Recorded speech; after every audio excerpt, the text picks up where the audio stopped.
Plusieurs heures après l'explosion d'une usine de polystyrène à Visakhapatnam, dans le sud de l'Inde, une fumée blanche était encore visible. Les hôpitaux sont débordés. Le bilan de la fuite de gaz, 11 morts, n'est certainement pas définitif.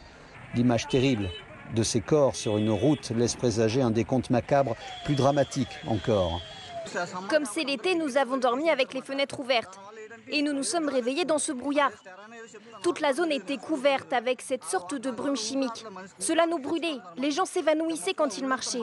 Même les enfants et les personnes âgées perdaient connaissance. Mes parents se sont évanouis. Cette fuite de gaz citrène a provoqué un véritable chaos dans la ville.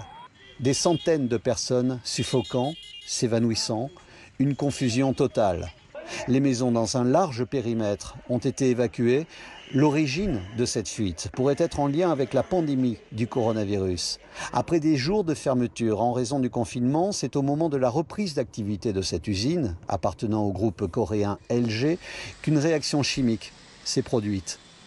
Immanquablement, même si les causes ne sont pas les mêmes, pour l'Inde, le spectre de la catastrophe de l'usine Union Carbide à Bhopal réapparaît. Dans la nuit du 2 au 3 décembre 1984, l'explosion d'une cuve chimique provoquait la fuite d'un gaz mortel et la mort de 3500 personnes en quelques jours. Image aujourd'hui, quelques heures après cette catastrophe de Visakhapatnam, du Premier ministre indien Narendra Modi, entouré de ses ministres de la Défense et de l'Intérieur. Un tweet en guise de déclaration. La situation est sous contrôle. Des prières pour les victimes.